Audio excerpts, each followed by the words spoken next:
না সুপৰ্ণখাৰ বিপত্তি দেখিলে ৰাৱণ আৰু অন্য ৰাক্ষসকলে প্ৰতিশোধ ল'বলৈ আগবাঢ়ি আহিব পাৰে।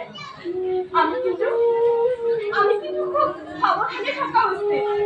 নিশ্চয় নিশ্চয় প্ৰিয়ে, এইবাৰ দুন্দুকাৰণ্য ৰণক্ষেত্ৰত হব পৰিণত।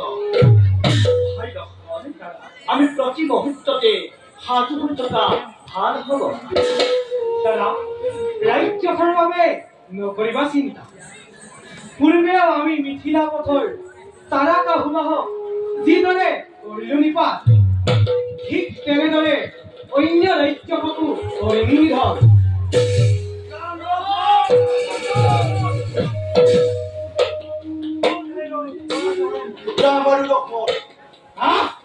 নাৰী কংকটেট কৰি নিজকে কি বীৰ বলাইছ? তহঁতে কৰিলি নিৰ্যাতন, সেই নাৰী বিশ্ববিদ্যালয় ঘৰ বনাইছে টুকা কৰি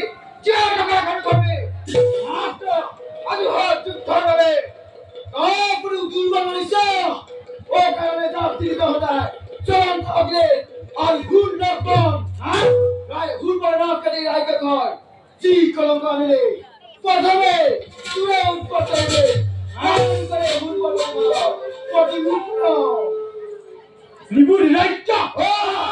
মায়া ৰূপে পুৰুষক চালনা কৰাৰ বাবে সুপৰ্ণখাক যোগ্য পুৰস্কাৰ এতিয়া তহঁতকো যোগ্য পুৰস্কাৰ হিচাপে মৃত্যুদণ্ড প্ৰদান।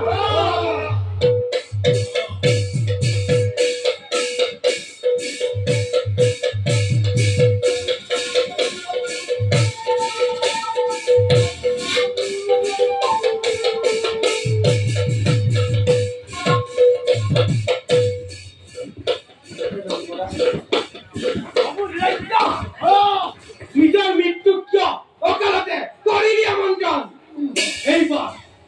এইবাৰ মৃত্যুবান জুৰি ভানু পাৰ যদি আত্মৰক্ষা কৰ।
হৰি